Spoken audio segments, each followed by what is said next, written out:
23 February 1943. Poised for a drive deep into Allied territory after his victory at Kasserine Pass, a depressed and exhausted Field Marshal Erwin Rommel instead turns and retreats to German defenses at the Mareth Line.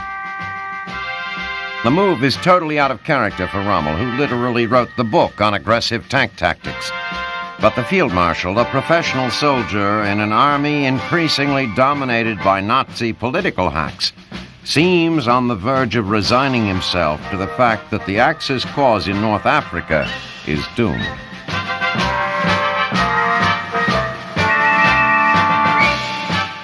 Rommel knows that all wars are wars of attrition, and that the Allies are able to deliver more troops and supplies than the Axis to North Africa.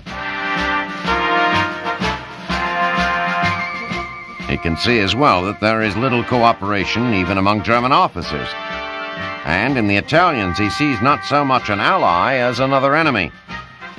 The Italian command is, in fact, openly lobbying for Rommel's removal. They blame the Field Marshal, rather than a shortage of men and supplies, for the loss of Libya, Mussolini's most important colony. As if to emphasize the disarray on the Axis side of the front, on 26 February, the German 10th and 15th Panzer Armies, under the command of Rommel's rival, General Oberst Jürgen von Arnim, begin Operation Bull's Head.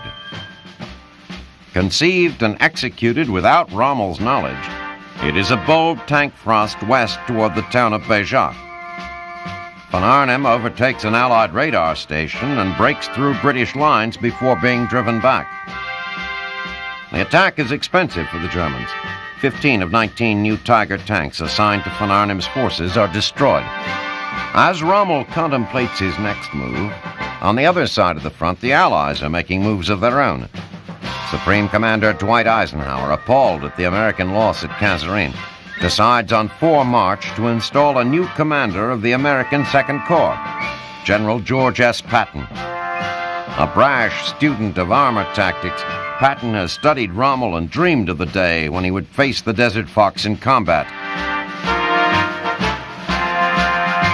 On 6 February, as Patton is arriving at his new command, Rommel is mounting an assault on the town of Medellin.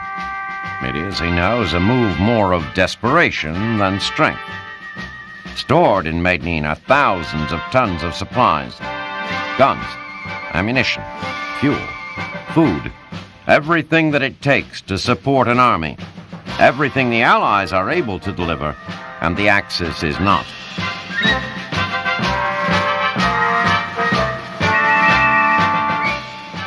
As his forces confront the British, Rommel knows that if the Afrika Korps fails to take Medellin and the Allied stockpiles there, North Africa is unquestionably lost.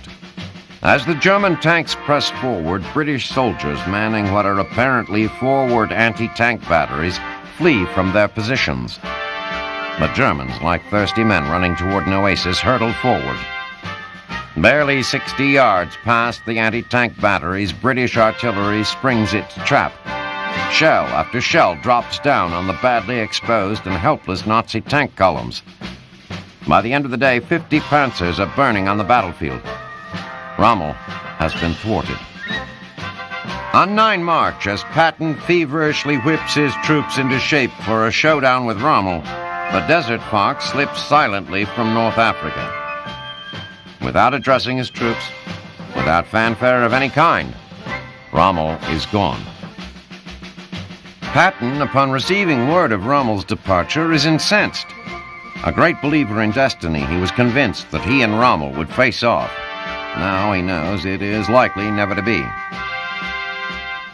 Far from thwarting destiny, Rommel's departure seems in a way to have fulfilled it. For in 2 changes of command, one Allied and one Axis, the chemistry of the war has changed. The boldest of the German tank commanders has left, defeated and distraught. On the other side of the lines, the most aggressive of the Allied tankers has arrived, his polished helmet gleaming, his ivory-handled revolver strapped to his hips. With this new sheriff in town, one can hardly help but think that the fate of fascism in North Africa has finally, completely been sealed. Bye.